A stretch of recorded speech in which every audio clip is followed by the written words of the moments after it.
ఓం.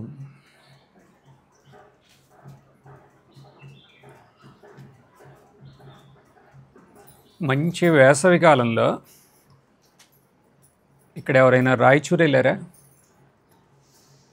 గుల్బర్గా వెళ్ళారా? బళ్ళారి వెళ్ళారా? మంచి వేసవి కాలంలో లేదా విజయవాడ వెళ్ళారా? భద్రాచలం వెళ్ళారా? ఎలా ఉంటుంది? రోడ్లు కరుగుతాయా ఎండకి? ఎంత వేడి, తాపం తట్టుకోగలమా? ఎంతవరకు అంటే తాపం తట్టుకోలేక ఆ వేడికి ప్రాణాలు కూడా కోల్పోయిన వాళ్ళు ఉన్నారు.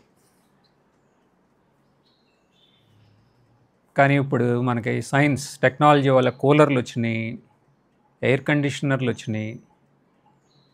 ఇంట్లో ఎయిర్ కండిషన్, వాహనంలో ఎయిర్ కండిషన్, ఎక్కడికన్నా షాప్కి వెళ్తే ఎయిర్ కండిషన్, గుడికి వెళ్తే అక్కడ కూడా ఎయిర్ కండిషన్, సత్సంగ్ ఎక్కడ వినాలంటే అక్కడ కూడా ఎయిర్ కండిషన్. బాగుంది కదా? బాహ్య తాపం నుంచి మనకి ఉపశమనం లభించింది. సరే, కానీ మన లోన ఒక తాపం ఉంటే ఉంటుందా? ఉంటుందా? ఏంటి ఈ తాపం అంటే మన మనసులో ఒక ఒత్తిడి, ఒక టెన్షన్. అవునా? ఒక యాంగ్జైటీ అంటామే, మానసిక ఒత్తిడి. అది ఉంటుందా? ఇప్పుడు వీళ్ళందరూ అసలు ఏం మాట్లాడుతున్నారు ఈయన అనుకుంటారు పిల్లలు. ఎందుకని? వాళ్ళకి ఇట్లాంటి ఏమీ తెలియదు. తెలుసా? వీళ్ళకి తెలియదు. ఇప్పుడు ఎవరికి వయసు ఎక్కువ ఉంటే వాళ్ళకి బాగా అర్థమవుతుంది ఇక్కడ. అవునా? అంటే వయసు పెరిగే కొద్దీ ఒకటి పెరుగుతుంది మనకి. ఏంటది? టెన్షన్. అది ఒక తాపమేనా? అశాంతే కదా అది. అశాంతి అనేది ఒక తాపం అన్నమాట. ఈ తాపం నుంచి ఉపశమనం ఎలా లభిస్తుంది? ఎవరన్నా అలాంటి ఎయిర్ కండిషనర్ కనిపెట్టారా? టెక్నాలజీలో ఎన్నో వచ్చినాయి తెలుసా మీకు? ఒక టోపీ లాంటిది వస్తుంది, అది పెట్టుకుంటే ఏసీ అనమాట. అది పెట్టుకుని నడవచ్చు. సరే, అంతా బాగానే ఉంది. దీనికి ఉపశమనానికి లోన ఒక వేడి ఉంది. ఆ వేడి నుంచి ఎలా ఉపశమం? అంతర్తపన కదా. దానికి మనకేం కావాలి? అంతర్శీతలత కావాలి. ఎవరికి కావాలి అంటే ఆ తపన అదే ఆ లోన ఆ తాపం ఉన్న వాళ్ళకి అందరికీ కావాలి కదా. ఆ తాపం కోసం తాపం ఉందే, దాంట్లో నుంచి ఉపశమం పొందాలి అనే తపన ఉండాలి కదా మనలో. ఫస్ట్ ఈ తాపం అనేది ఉందా లేదా? దాంట్లో నుంచి ఆ శీతలతని ఇప్పుడు మనం పొందాలి. ఎలా పొందాలి అని మీరు అడిగితే, పోయినసారి దాని గురించే చర్చ జరిగింది పోయిన పౌర్ణమికి. ఏంటి? ఈ జాగ్రత్తలో అశాంతి. ఈ జాగ్రత్త అనేది ఒక పీడ కలలాగా మారితే దాంట్లో నుంచి ఉపశమనం ఎలా పొందుతాం?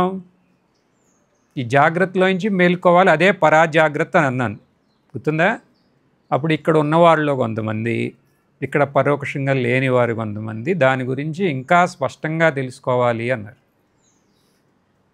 అంటే ఇప్పుడు ఈ అంతర్శీతలత పొందాలి అంటే మనం పరాజాగ్రత్తలోకి వెళ్ళాలి అంటున్నాం. ఏంటి అసలు ఈ పరాజాగ్రత్త?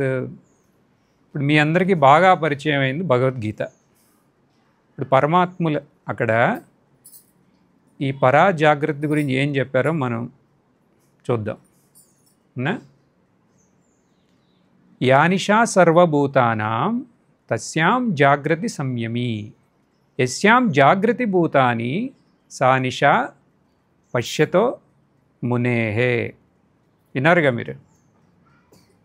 ఏమంటున్నారు ఇక్కడ? ఈ శ్లోకం ద్వారా కృష్ణ పరమాత్ములు మనకి జాగ్రత్త అంటే ఏంటి, పరాజాగ్రత్త అంటే ఏంటి స్పష్టంగా చెప్పారు. అంతేకాదు, ఈ పరాజాగ్రత్త పొందటానికి మనకు కావాల్సిన అర్హత ఏంటో కూడా చెప్పారు.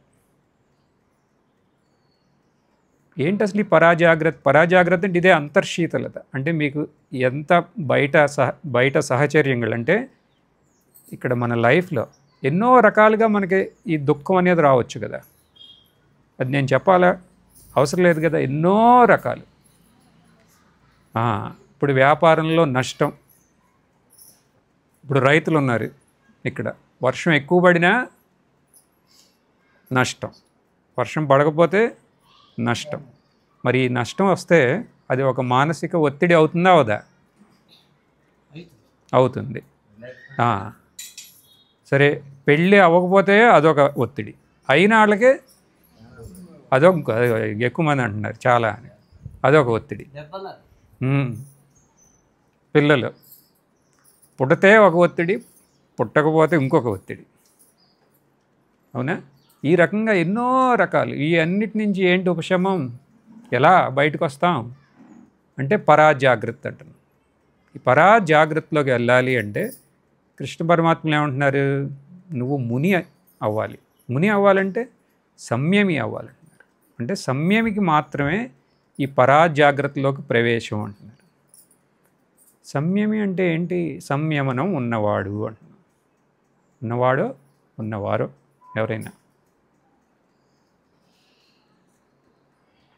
సంయమనం అంటే ఏంటి? మనోనియంత్రణ, ఇంద్రియ నిగ్రహం, అంతే. అంటే చిత్తశుద్ధి అన్నమాట.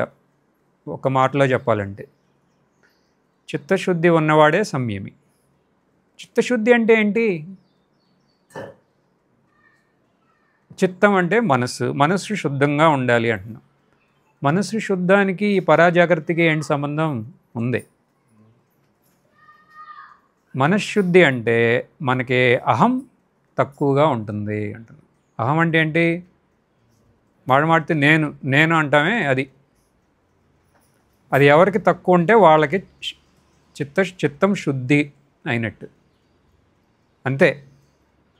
బాహ్యంగా ఎలా ఉన్నా లోన ఇది ఏంటి?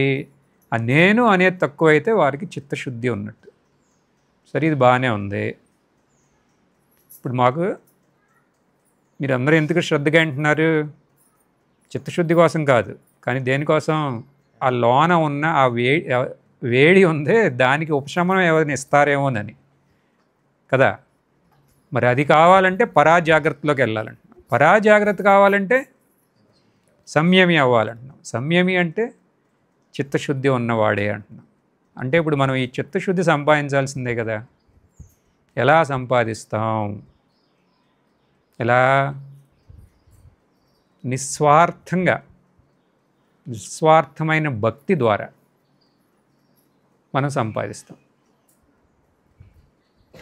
అంటే దాని అర్థం ఏంటి?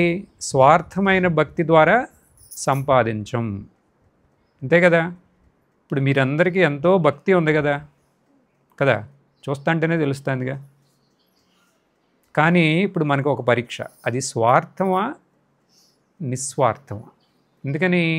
స్వార్థం ఉందనుకో, మరి ఇంత మనం ఇన్నేళ్ళ నుంచి ఇంత భక్తులం అయినా సరే ఈ లోన ఈ అంతర్తాపం ఏంటి? ఉండకూడదు కదా. మరి ఉంది అంటే దాని అర్థం ఏంటి? నిస్వార్థమైన భక్తి లేదు అంటే దాని అర్థం ఏంటి? ఇంకోటి మనకు బాగా అర్థం అవ్వాలంటే స్వార్థమైన భక్తి ఉంది అని. ఏంటి స్వార్థమైన భక్తి అంటే? కోరికలు. పూజ చేస్తారా? పూజ చేసినప్పుడు అక్కడ ఒక విష్ లిస్ట్ ఉంటుందా? అంటే మన కోరికల జాబితా ఉంటుందా? ఒక లిస్ట్. ఆ లిస్ట్ పెట్టుకునేనా చేసేది పూజ? పూజ ముందు మళ్ళీ మర్చిపోతా, పూజ ముందే చెబుతాం. పూజ మధ్యలో అక్కడ పూజ జరుగుతుంటే మనం చెబుతూ ఉంటారా? పూజ అవ్వగానే మళ్ళీ ఎట్లాగైనా దానికి ఇంకో 2 సార్లు చెప్తారు. దీన్ని ఏమంటారు? స్వార్థమైన భక్తి. కానీ తప్పులు అది కాదు, దాంట్లో పొరపాటు ఏం లేదు, కానీ స్వార్థమైన భక్తి. ఎందుకయ్యా ఈ స్వార్థమైన భక్తి అని అడిగితే ఏమంటారు? ఏమో కోరిక ఏం కోరకపోతే ఏదో నష్టం అయిపోతుందేమోనని. ఏంటి నష్టం ఏది? ఇప్పుడు ఇక్కడ వరకు వచ్చారా? ఒక కారులో బెంగళూరు నుంచి ఇక్కడ వరకు వచ్చారు.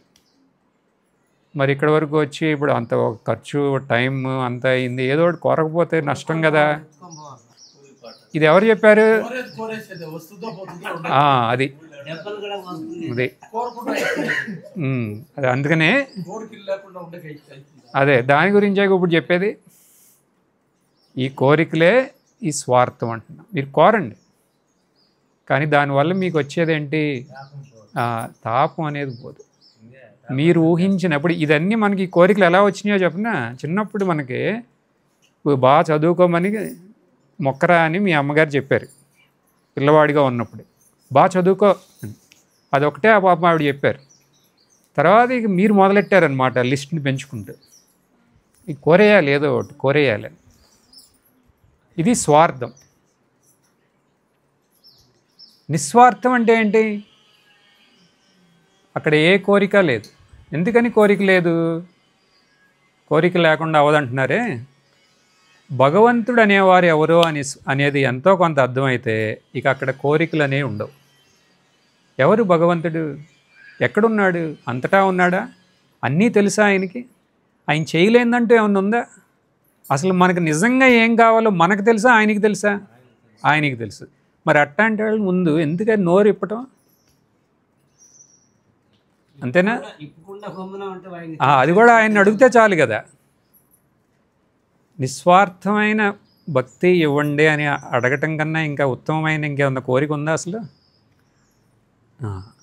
అలా చేయటం వల్ల ఏంటి మనకి లాభం ఏంటో చూడండి. ఇప్పుడు ఏంటి లాభం అంటే, నేను నా వారి కోసమైనా కోరికలన్నీ ఇప్పుడు కోరకుండా మనం భగవంతుడికి సమర్పణం చేస్తే అప్పుడు ఆయన అంతా చూసుకుంటాడు కదా. ఎలాగైనా మీరు అడిగినా అడగకపోయినా, మీరు అడిగారనే మిమ్మల్ని సవ్యంగా జన్మ మీకు ఇచ్చింది. మీరు గర్భం నుంచి బయటికి రావటం అనేది అది ఎంత వరమో తెలుసు కదా. తర్వాత మిమ్మల్ని మీ శ్రద్ధగా మిమ్మల్ని పెంచాలి అని మీ తల్లిదండ్రులకి ఇచ్చింది ఎవరు? ఆ మనసు ఇచ్చింది ఎవరు? మీ ప్రార్థన, మన బోడి ప్రార్థన కాదుగా. ఆయన ఇచ్చేవాళ్ళే కదా, అవునా? మరి అట్లాంటప్పుడు మనం ఎందుకు మధ్యలో రావటం కదా?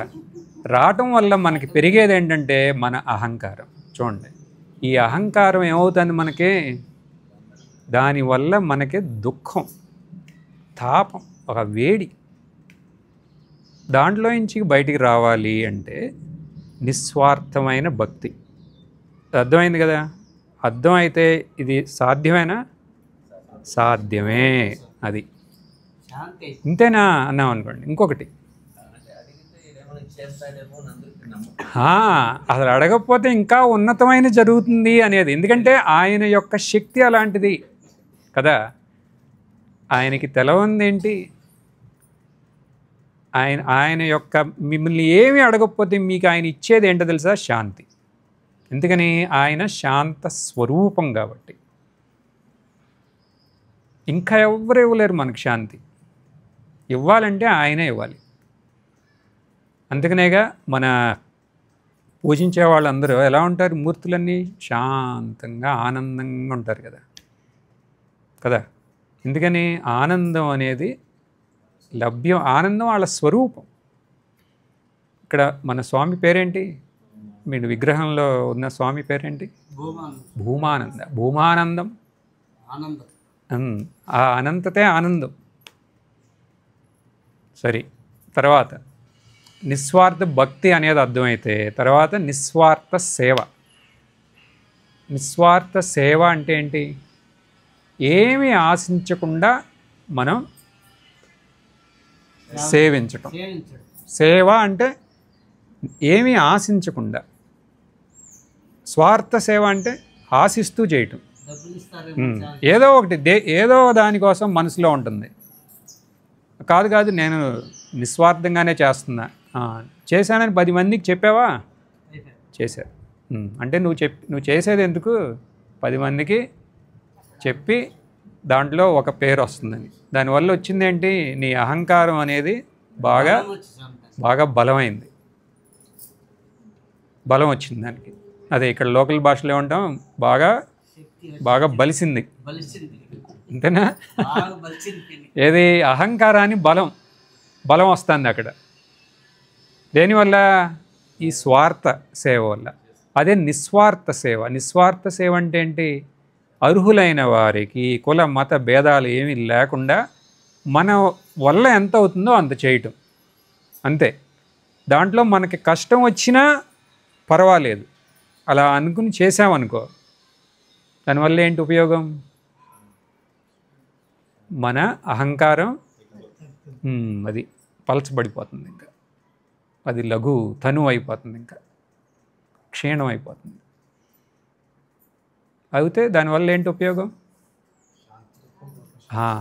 ఈ అహంకారం లేకపోతే మనకే స్వాభావికంగా మన యొక్క సత్యత్వం ఏంటి, అసలు ఈ భగవంతుడి యొక్క సత్యత్వం ఏంటి, అసలు ఈ ప్రపంచం యొక్క సత్యత్వం ఏంటి అని తెలుసుకోవాలనే జిజ్ఞాస వస్తుంది. జిజ్ఞాస వచ్చిందో అప్పుడు మనం ఏం చేస్తాం? ఇప్పుడు ఇక్కడ ఏదో వచ్చి పడ్డాం కదా అని కూర్చుని సత్సంగం వినం కదా, ఏదో వచ్చి అలా కాదు. ఇక్కడ ఏదో మనకు ఉపయోగపడేది జరుగుతుంది. అది ఎలా వచ్చింది అంటే ఎంతో కొంత మన అహంకారం మనకు తెలుసో తెలవకో చేసిన నిస్వార్థ భక్తి సేవల వల్ల. తర్వాత మనం వింటాం, శ్రద్ధపూర్వకంగా వింటాం. ఇన్న తర్వాత ఎమ్మటే మడత పెట్టేసి వెళ్ళిన తర్వాత ఏం చేస్తారు? ఆలోచిస్తారు. మీరు వెళ్ళారా ఇంటికి వెళ్ళి ఏంటి ఆయన చెప్పింది అని మీరు ఇద్దరు చర్చ చేస్తారు. మనకు ఉపయోగపడేది ఉంది దీంట్లో. ఇది మననం అన్నమాట. మననం చేసిన ఆయనే ముని. మనం చూసాంగా, సంయమం అంటే ఏంటో చూసాం. సంయమం పరాజాగ్రత్తలోకి వెళ్ళొచ్చు. తర్వాత సంయమం ఏమవుతారు? ముని అంటే ఏంటి? మననశీలవాన్. మననం చేస్తారు ఆయన. విన్నారండి? మననం చేసి అది స్పష్టంగా అది అర్థం చేసుకుంటారు. అర్థం చేసుకుంటే దానివల్ల ఏంటి? సత్యత్వం ఏంటంటే ఏంటో తెలిసింది. ఆ సత్యత్వంలోకి మేలుకొన్నారు. అదే పరాజాగ్రత్త అంటున్నాం. పరాజాగ్రత్త ఇందాక చూడలేం మనం. పరాజాగ్రత్త అంటే ఏంటి? ఈ సత్యత్వ దృష్టి. సరే, ఇప్పుడు ఇక్కడ ఎన్నో సంవత్సరాల నుంచి ఇక్కడ సత్సంగం వింటున్నారు కదా. ఇక్కడ మీలో సంయమి ఎవరో, ముని ఎవరో చెప్పండి. సంయమి ఎవరో, ముని ఎవరో? నేనేమడిగాను? సంయమి అంటే ఏంటని అడగలే. ఇక్కడ ఉన్న వారిలో సంయమి అంటే ఏంటి చెప్పా కదా. ఈ రకంగా నిష్కామ భక్తి, నిష్కామ సేవ అది చేసినవాడు సంయమి. ముని స్పష్టంగా తెలిసినవాడు, అంతే కదా. ఇప్పుడు ఈ రెండులో మనకు తెలుసుకోవాలి కదా. ఇప్పుడు ఎవరు సంయమి, ఇక్కడ ఎవరు? ఎందుకు తెలుసుకోవాలి? మనం ఎక్కడున్నామో మనం తెలుసుకుంటేనే మనం ముందుకెళ్ళే అవకాశం వస్తుంది కదా. ఇప్పుడు సంయమి అంటే ఇంతే. ముని, నేను ఎన్నో ఏళ్ళ నుంచి చేస్తున్నాను, ఎన్నో సేవ చేశాను అనవచ్చు. మరి మునిత్వం ప్రస్తుతం ఇంకా దాంట్లో ఇక పట్టు రాలేదు అని. సరే, రాకపోతే పర్వాలా. మీకు ముని అవ్వాలని ఉందా? అంటే పరాజాగ్రత్తలోకి మేల్కోవాలని ఉందా లేదా? ఉంది. ఇప్పుడా లేకపోతే మెల్లగానా? అసలు ఇప్పుడే అవ్వాలని ఉందా? ఇప్పుడు అవ్వాలని ఉందా? అవ్వాలని ఉందా? ఉంటే ఒక ఉపాయం ఉంది. ఎవరు? మనకి ఒక ఆయన అన్నారు అలా, నేను మీకు ఇప్పుడే మీ స్వరూపంలోకి మిమ్మల్ని మేలు కొలుపుతాను అని. ఎవరైనా? అష్టావక్ర ముని. ఇప్పుడు మనం ముని అవ్వాలంటే ఇప్పుడే ఆయన్ని పట్టుకోవాలి మనం. ఏం చెప్పారు ఆయన? అష్టావక్ర ముని. ఇప్పుడు మనందరం మేము ముని అవ్వాలని ఆయన దగ్గరికి వెళ్ళాం. సరే కూర్చోండి, నేను మిమ్మల్ని ముని చేస్తాను. ఇప్పుడే. మరి ఎలా? ఆయన ఏం చెప్పారు?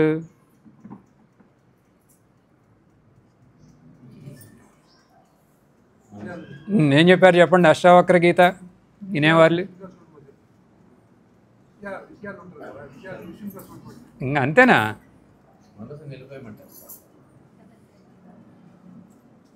ఇంకా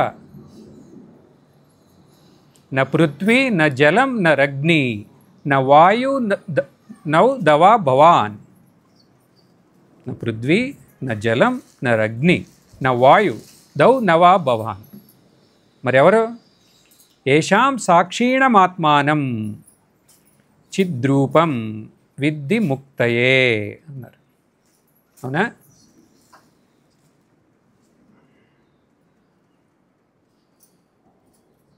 నేను చెప్పింది విన్నారా ఎవరన్నా?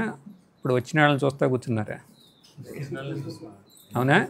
మరి వచ్చిన వాళ్ళని మీరు అక్కడే కూర్చోబెట్టాలి తర్వాత నుంచి. నేనేం చెప్పాను ఇప్పుడు? ఎవరు చెప్పిన శ్లోకం చెప్పాను అసలు ఇప్పుడు నేను? అక్కడి వరకు చాలులే, అది చెప్తే చాలు. అష్టావక్ర ముని ఏం చెప్పారు? ఎందుకని నేను చెబుతున్నాను ఇప్పుడు, ఎందుకని ఆపాను? అష్టావక్ర ముని చెబుతాను ఇట్లాంటి ఊరుకోరు. నేను చెబుతున్నాను కాబట్టి కంటిన్యూ ముందుకెళ్తున్నాను. ఏం చెప్పారు అష్టావక్ర ముని? నువ్వు ఏమీ కాదు అన్నారు. ఏమి కాదు నువ్వు? చూడండి, ఇప్పుడు మీరెవరో అన్నారు అనుకోండి, మీరు ఇక్కడలో ఎవరైనా నేను ఈ బల్లని అంటారా? అనరు కదా. లేకపోతే ఈ మైక్ని అంటారా? అనరు. ఈ కుర్చీని అని అంటారా? ఎవరినా అలా అంటే మీరు ఏం చేస్తారు? తీసుకెళ్తారా నిమ్హామ్స్? తీసుకెళ్తారా లేదా? నేనేమంటున్నారంటే ఇప్పుడు చూడండి, ఇక్కడ ఈ పంచభూతాలతో సంబంధించింది ఏది మనం కాదు అంటున్నారు. అది మనందరికీ తెలిసిందే కదా, పిల్లలకు కూడా తెలుసు. మీరెవరు అంటే వాళ్ళు ఎవరిని అంటారండి? నేను ఈ బల్లని అంటారా? కాదు అనరు. ఈ పంచభూతాలతో సంబంధించింది ఏది నువ్వు కాదు. నా పృథ్వీ నా జలం నా అగ్ని నా వాయు ధౌ నవా భవాన్. మరి ఎవరు నువ్వు అన్నావు అని అడిగితే ఏమంటాం మనం? నేను ఇది, ఈ శరీరం. మనం ఊరినే ఇంకా ఇంకొంచెం అడిగామనుకోండి, నువ్వెవరువా నువ్వు అన్నావు అనుకోండి, నేనెవరో తెలియదా? మా నాన్న మా తాత మా ముత్తాత ఇది ఈ పని చేస్తాను, ఇచ్చేస్తాను, ఎంత సంపాదన ఉంది. ఇవన్నీ ఎవరికి బాబు? ఈ శరీరానికి. ఈ శరీరం ఏంటి? ఇది కూడా పంచభూతాలకు సంబంధించిందా కాదా? దీంట్లో పృథ్వీ అంశం ఉందా? జల అంశం ఉందా? వాయు ఉందా? ఆకాశం ఉందా? అగ్ని అన్నీ ఉన్నాయి కదా. మరి నువ్వు ఈ పంచభూతాలతో సంబంధించింది విషయాలు నువ్వు కాదు అన్నప్పుడు నువ్వు ఈ శరీరం ఎలా అవుతావయ్యా? ఇది కూడా పంచభూతాలేగా అంటున్నారు ఆయన. మరి ఎవరు నేను? నా పృథ్వీ నా జలం నా అగ్ని నా వాయు ధౌ నవా భవాన్. ఏషాం సాక్షిణ. ఎన్ని తెలుసుకుంటుంది ఎవరు? అదే మనం అవ్వాలి కదా. అవ్వాలా లేదా?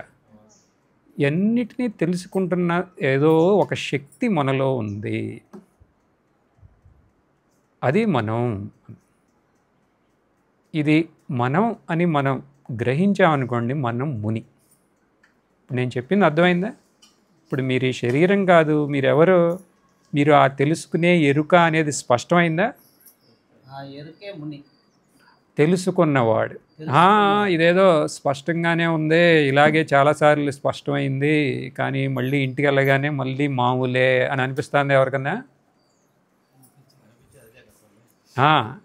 అనిపించకపోతే ఇక మీకు ఇంకా సత్సంగతో పని లేదు. అలా అనిపించే వాళ్ళకి ఎవరన్నా ఉంటే మళ్ళీ కొంచెం ముందుకెళ్దాం. అలా అనిపిస్తుంది అన్నాం అనుకోండి, మనం అడిగితే అష్టావక్ర ముని ఏమంటారు? ఇంకో శ్లోకం చెప్తాను ఆగంటారు ఆయన. ఏంటి? ఇలా ఎప్పుడెప్పుడు అనిపిస్తుందో నీకు ఒక ఉపాయం చెప్తా, నువ్వు వచ్చేయండి. ఏం చేయాలి? ఇది దేహం పృథక్కృత్య చితి విశ్రామ్య తిష్టసి. ఇంతే నువ్వు చేయాల్సింది అన్నారు. ఇది దేహం పృథక్కృత్య. నీకు ఎప్పుడైతే నీకు అశాంతి ఉన్నదో, ఈ అశాంతి ఎవరికి అని నువ్వు అడుగు, అంతే. ఇప్పుడు మనకి ఎన్నో కారణాల వల్ల మనకు అశాంతి రావచ్చు అన్నాం కదా, అశాంతి రాకూడదు అంటలా, రావచ్చు కదా. అశాంతి వస్తే మనం అందరిలాగానే మనకి అశాంతి ఉంది, అందరూ చేసే పిచ్చి పనులు ఏదో చేసి మనం ఈ తాత్కాలికంగా ఈ అశాంతి నుంచి ముక్తి పొందుదామని అనుకోవద్దు. మరి ఏం చేయాలి? ఈ అశాంతి ఎవరికి వస్తుంది? నాకు వస్తుంది. నేనంటే ఎవరు? ఇక్కడికి వచ్చాం. నేను ఈ శరీరమా? కాదు. మరి నువ్వెవరో? నువ్వు శరీరం కాకపోతే ఈ శరీరాన్ని తెలుసుకునేవాడే కదా, మనం తెలుసుకునేవాళ్లే కదా. ఇప్పుడు మనకు తెలుస్తున్నాయి, ఇప్పుడు మీరు అక్కడ ఉన్నారని నాకు తెలుస్తుంది. అదే ఎలా తెలుస్తుందో అలాగే నాకు ఈ శరీరం ఉందనేది నాకు తెలుస్తుంది కదా. శరీరం ఉందనేది నాకు తెలిసింది. మరి అప్పుడు నేను ఎవరవుతాను? ఏదైతే తెలుసుకుంటాందో అది నేను అవుతానా? ఈ శరీరం నేను అవుతానా? తెలుసుకునేదైతే నేను అవుతాను కదా. అంటే నేను ఆ ఎరుక, ఆ అరువే నేను అవుతాను కదా, అవునా? మరి ఆ అరువులాగా చూస్తే అది అనంతంగా లేదు ఇప్పుడు. ఆ అనంతంగా ఉన్న ఆ అరువే కదా ఆ శాంతి అంటే. మరి నా స్వరూపం ఏంటి? ఆ శాంతి స్వరూపం కదా నేను. మరి నాకు దుఃఖం ఎలా వస్తుంది? రాదు కదా. ఇలా విచారం చేస్తే చాలు అంటున్నారు. చేస్తే మనం అప్పుడు ఎవరు? మనం ముని అది గుర్తించిన వాళ్ళం, అవునా? స్పష్టమా? ఒప్పుకుంటారా? అయినా ఇదంతా బాగానే ఉంది కానీ వినటానికి అని అనిపిస్తుందా మళ్ళీ? అలా అనిపిస్తే మనం అసలు మనకి ఎందుకు ఈ శరీర బోధం, ఈ అహంకారం అనేది ఎందుకు వచ్చిందో మనం చూద్దాం. అసలు ఇది ఎక్కడి నుంచి వచ్చి పడింది? నేను ఈ శరీరం అనే ఈ అహంకారం అసలు ఎక్కడి నుంచి వచ్చింది చెప్పండి. మనం జన్మించాం, మన తల్లి దగ్గర ఉన్నాం మనం.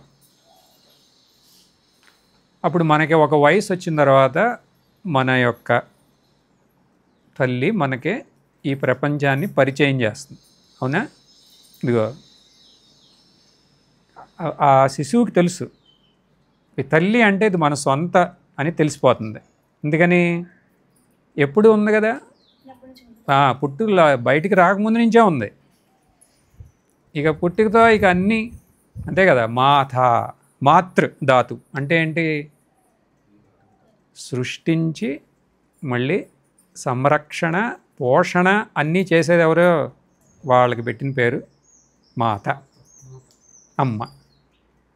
వాళ్ళకి తెలుసు ఇది మన సొంత మనిషి అని, కానీ పేరు ఏంటో తెలియదు మనకి. అప్పుడు ఆవిడ చెబుతుంది మనకి. ఏం చెబుతుంది?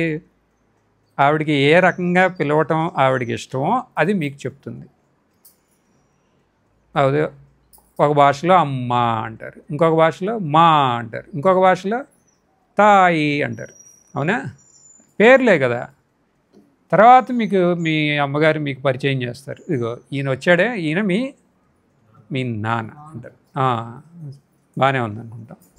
ఇప్పుడు ఇదిగో మీ చెల్లి, మీ అక్క. ఎవరు పరిచయం చేస్తున్నారు వీళ్ళందరినీ మనకి కదా. తర్వాత ఆయనకి మెల్లగా పెరుగుతా అంటే వీళ్ళంతా మనవాళ్ళు అని తెలుస్తుంది, మన అని, అవునా? ఇప్పుడు వేరే వాళ్ళు ఎవరిని వచ్చారనుకోండి, వీళ్ళు వేరే వాళ్ళు. ఇది మెల్లగా ఈ జ్ఞానం అయిందా? మనందరికీ ఇలా కదా అయింది. ఇంకొంచెం ఆలోచించాలి ఇక్కడ. ఇదంతా బాగానే ఉంది. నేను ఈ శరీరం అనేది ఎక్కడి నుంచి వచ్చింది వీడికి ఈ జ్ఞానం? ఇది ఎవరు చెప్పారు? ఇది అమ్మ చెప్పదుగా. చెప్తుందా?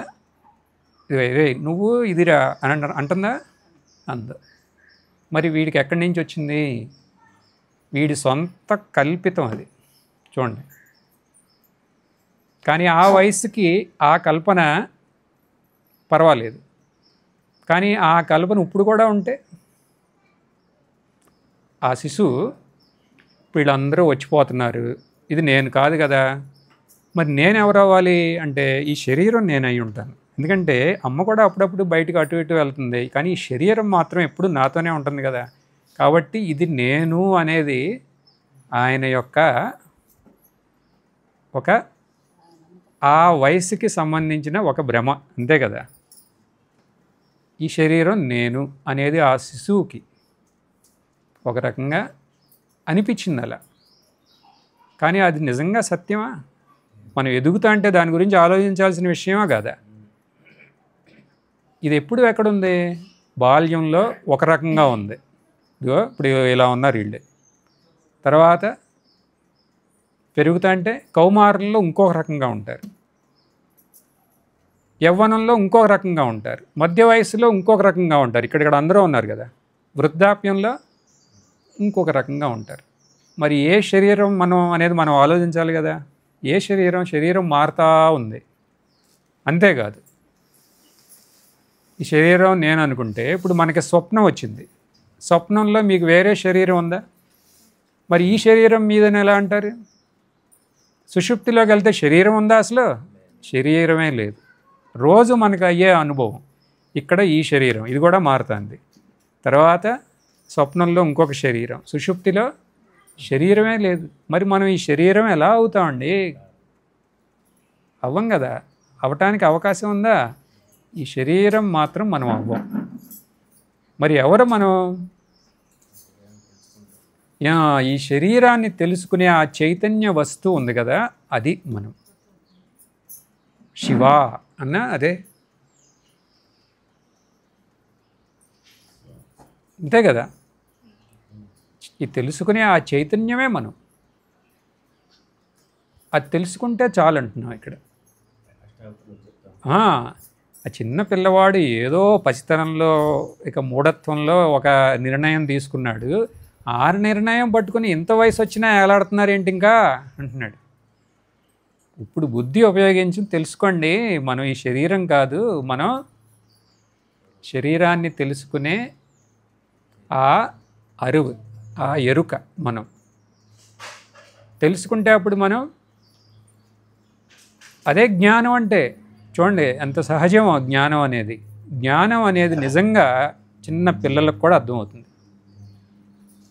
ఎందుకని? అది మనమే అయి ఉన్నాం కాబట్టి. అది మన నుంచి ఎవరో తీయలేరు. అది మనమే అయి ఉన్నాం.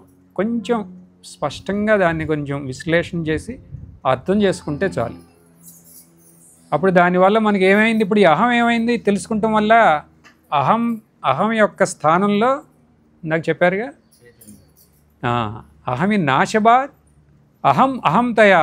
నేను అది కాదు, నేను ఎవరో తెలుసా? ఎవరు? ఈ చైతన్యాన్ని, ఈ స్వరూపాన్ని నేను అని అంటున్నా. ఈ స్వరూపం నేను. ఈ స్వరూపం నువ్వైతే మరి ఈ స్వరూపం కాకుండా ఇంకో రెండోది ఉందా? చైతన్యం నేను అన్న. ఈ చైతన్య దృష్టి నుంచి, అంటే ఇదే జ్ఞాన దృష్టి. ఈ జ్ఞాన దృష్టి నుంచి మనం చూస్తుంటే మనకేం కనపడుతుంది? ఏం కనపడినా అదంతా ఏమవుతుంది? ఇప్పుడు చూడండి, ఇప్పుడు ఈయన ఉన్నారు ఇక్కడ, శ్రద్ధగా వింటున్నారు వచ్చినప్పటి నుంచి. ఇప్పుడు మీరు అక్కడ ఉన్నారని నాకు ఎలా తెలుస్తుంది? నాకు యొక్క ఒక చైతన్యం వల్లే కదా. అంటే మీరెవరు? అసలు ఈ చైతన్యం యొక్క ప్రకట రూపం కాదు, అంతే. ఇప్పుడు ఇక్కడ ఉన్న వాళ్ళందరూ ఎవరు? ఆ చైతన్యం యొక్క ప్రకట రూపం. ఇన్ని రకాలుగా ప్రకటమయ్యారు. ఇప్పుడు కొంతమంది ఇక్కడ ప్రకటమయ్యారు, ఇంకొంతమంది ఇదిగో ప్రకటన అవుతున్నారు, ప్రకటన అవుతున్నారు. కానీ వీళ్ళందరూ ఎవరు? ఈ చైతన్యం యొక్క ప్రకట రూపాలే. కానీ ఆ చైతన్యం ఎవరు? ఇక్కడ మనమే ఆ చైతన్యం. జ్ఞాన దృష్టి అంటే ఇంతే. ఇదే పరాజాగ్రత్త. పరాజాగ్రత్త అంటే ఏంటి? జ్ఞాన దృష్టి నుంచి ఈ జాగ్రత్తని అనుభవించితే అది పరాజాగ్రత్త. ఈ పరాజాగ్రత్తల వల్ల ఉపయోగం ఏంటి అని అడిగితే అష్టావక్రులు వారు ఏమంటున్నారు? బంధ ముక్తో భవిష్యసి. ఈ అజ్ఞానం నుంచి నీకు ముక్తి పొందుతాం. ముక్తి కావాలంటారు. దేని నుంచి ముక్తి? అజ్ఞానం నుంచి. ఏంటి అజ్ఞానం? నేను ఈ శరీరం అనుకుంటమే ఒక అజ్ఞానం. దాన్ని కొంచెం విచారణ చేస్తే ఈ శరీరం నేను కాదు అని మనం గమనిస్తే అజ్ఞానం నుంచి మనం ముక్తి పొందాం. అదే ముక్తి అనేది. ఈ ముక్తితో జీవిస్తే ఎలా ఉంటుంది? అప్పుడు ఈ బాహ్య పరిస్థితుల వల్ల ఎంత తాపం, ఎంత వేడి ఉన్నా మనం అనుభవిస్తామా? మనం ఒక అంతర్శీతలత మనం అనుభవిస్తాం. అంతర్శీతలత.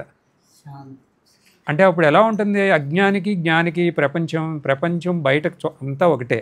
కానీ ఒకటేనా అని అడిగితే కృష్ణ పరమాత్మలు వారు ఏమంటున్నారు? కాదు బాబు అంటున్నారు.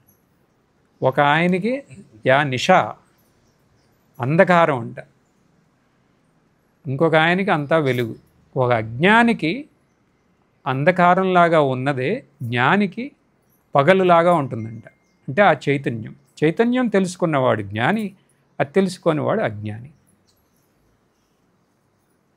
మరి ఈయనకి ఈ అజ్ఞానికి జ్ఞానంలాగా ఏముంది అక్కడ అంటే? ఆయనకి పగల్లాగా ఏముంది? ఆయన అజ్ఞతే కదా ఆయనకి పగల్లాగా ఉంది. అది జ్ఞానికి అంధకారంలాగా. అంటే పరాజాగ్రత్త అంటే స్పష్టంగా అర్థమైందా? సో ఇవాళ మనం ఏం చూసాం? ఈ అంతర్తాపం నుంచి ముక్తి ఎలా పొందాలి అనే తపన ఉంటే మనం పొందొచ్చు. ఎలా పొందుతాం? కృష్ణ పరమాత్ములు వారు అన్నారు, పరాజాగ్రత్తలో ప్రవేశించన్నారు. ఎలా? సంయమి అవ్వు. సంయమి అంటే చిత్తశుద్ధి ఉన్నవాడు. చిత్తశుద్ధి ఎలా సంపాదించాలి? నిస్వార్థ భక్తి, నిస్వార్థ సేవ. ఏం అర్థమైనా అర్థమైపోయినాయి. ఈ రెండు అర్థమైనయా?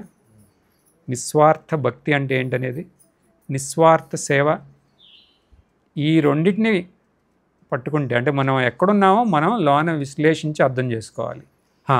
నాకు నిస్వార్థ భక్తి అక్కడ నా లోపం అంటే నిస్వార్థ భక్తిని మనం అలవాటు చేసుకోవాలి. నిస్వార్థ సేవ నేను చేయట్లేదు అంటే నిస్వార్థ సేవనే అలవాటు చేసుకోవాలి. చేసుకుంటే దానివల్ల మన స్వరూపం ఏంటి అనేది స్పష్టం అవుతుంది. మనమే ముని అయ్యేది. ఆ ముని వల్ల ఎవరికి లాభం? మనకే లాభం. మనకి బయట ఉన్న ఈ ప్రపంచం మనకి ఏదో ఒక రకంగా మనకి అశాంతి తీసుకురావడానికి అది ఎప్పుడు ప్రయత్నిస్తూనే ఉంటుంది. అది ఎంత ప్రయత్నించినా దాన్ని విజయవంతం చేయనివ్వకూడదు మనం. ఎలా? ఈ జ్ఞానం ద్వారా, ఈ స్వరూప జ్ఞానం ద్వారా, జ్ఞాన దృష్టి ద్వారా. సో ఇలా మనం ఈ మార్గంలో నిష్కామ భక్తి సేవలలో పాల్గొని దాంట్లో ఉత్సాహకరంగా మనం చిత్తశుద్ధి సంపాదించి మన సహజంగా మనకి పరమాత్ముడు మనకిచ్చిన ఈ మునిత్వాన్ని మనం సొంతం చేసుకోవాలి అనే ఒక దృఢ నిశ్చయంతో సత్సంగం ఉపసంహరిద్దాం. పూర్ణమదః పూర్ణమిదం పూర్ణాత్ పూర్ణముదచ్యతే పూర్ణస్య పూర్ణమాదాయ పూర్ణమేవావశిష్యతే. ఓం శాంతి శాంతి శాంతి.